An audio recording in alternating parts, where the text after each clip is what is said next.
Non, sincèrement, regardez-moi ce moelleux. Le rendu avec le pralin est vraiment magnifique.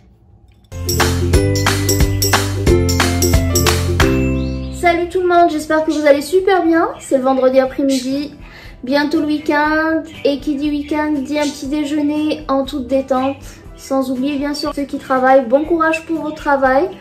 Et pour cela, nous allons faire ensemble de petites brioches. Petites brioches vraiment très simples à faire, avec peu d'ingrédients et en quelques minutes. Et on se lance.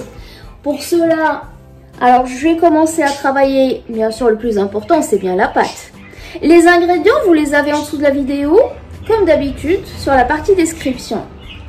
Alors je mets ma farine, je vais travailler le tout au robot mécanique. Alors à ma farine, je vais intégrer ma vanille. Et le reste des ingrédients. Vous voyez la vidéo, il y a une petite clochette et un petit pouce. Je vous invite à cliquer dessus. Comme ça, vous aurez toutes nos notifications. Alors, ce que vous voyez ici, c'est ma levure boulangère que je fais pousser dans du lait tiède avec un peu de sucre afin de l'optimiser un maximum. Le robot mécanique n'est pas une obligation.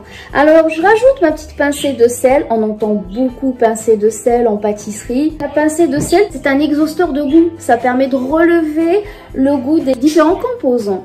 Alors, le sucre.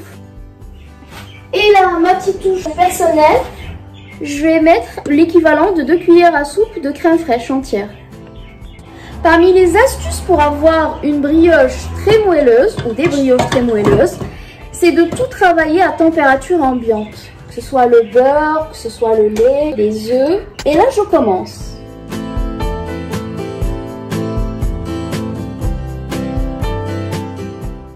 Je rajoute mon beurre. Et bien sûr, je continue à travailler. Là, ma pâte, alors, comme on peut le voir, elle est prête. Je vais la réserver dans un endroit tiède pendant 2 heures, 1h30, 2 heures. Maintenant, on n'est pas en hiver, alors la poussée de la pâte, elle se fera plus facilement et plus rapidement. Et voilà, et on revient. Là, voilà ma pâte, elle est bien montée, comme on peut le voir. Là, je vais procéder à son dégazage afin de la façonner comme je veux. Elle est tellement souple, facile à travailler. Je ne sais pas si vous arrivez à le voir.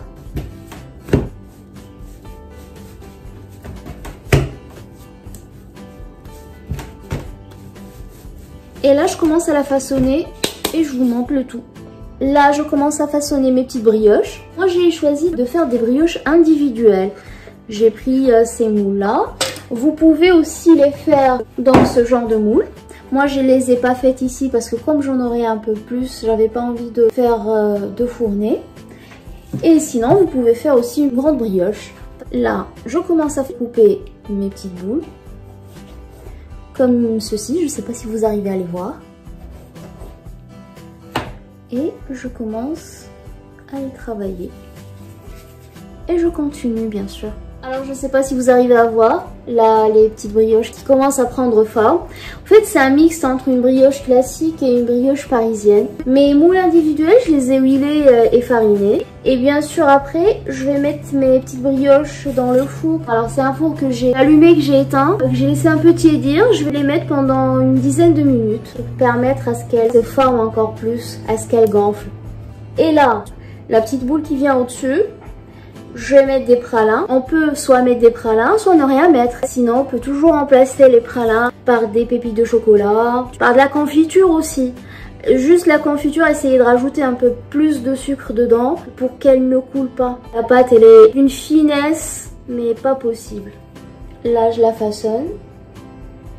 Et je la mets au-dessus de ces sœurs boulettes.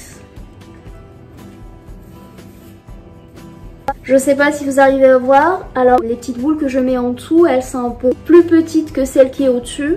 Celle au-dessus, j'ai choisi de la faire un peu plus grosse pour que je puisse la fourrer avec mes pralins. Et voilà, et je continue bien sûr. Alors comme on peut le voir, mes petites brioches, elles sont dans les moules individuels. Elles ont cette forme. comme j'ai dit, j'ai allumé mon four à 180 degrés, je l'ai éteint. Je vais les mettre pendant 10 minutes dans un four tiède. Je ne vais pas les cuire pour le moment. Je vais les laisser encore gonfler et je les sors. De toute façon, je vais vous montrer. Alors là, elles sont là les brioches. Je viens de les sortir, comme j'ai dit, d'un four tiède. On voit ici, c'est un œuf battu avec une cuillère à soupe de lait. Une fois qu'on nous avait posé la question, et si on n'utilisait pas l'œuf, qu'est-ce qu'on peut mettre à sa place? On peut mettre juste du lait. Du lait avec un peu de sucre. Je préfère le préciser, ça va pas donner la même brillance qu'avec l'œuf, mais ça fait aussi l'affaire. Sinon, on peut mettre de la confiture. Alors, attendre que la brioche finisse de cuire, la sortir et la badigeonner de confiture. Bien sûr qu'on aurait préalablement chauffé un peu. La confiture d'abricot, elle donne aussi de la brillance. Cette partie-là, par la suite, je vais mettre des pralins au-dessus. Au lieu de pralins, comme je l'ai dit, on peut mettre du chocolat. On peut mettre aussi des chouquettes. Si on veut pas acheter des chouquettes et on veut la faire un peu maison, prendre du sucre tout simplement, qu'on casse un peu et on met au-dessus. Alors je mets déjà mes petits pralins sur celles qui sont déjà prêtes. La couleur des pralins, elle donne une très jolie touche aux brioches.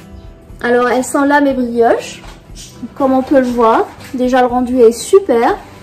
J'ai allumé mon four à 160 degrés, je vais les enfourner pendant 40 minutes. Alors 30, 35, 40 minutes. On surveille la cuisson de ces brioches pour ne pas la rater.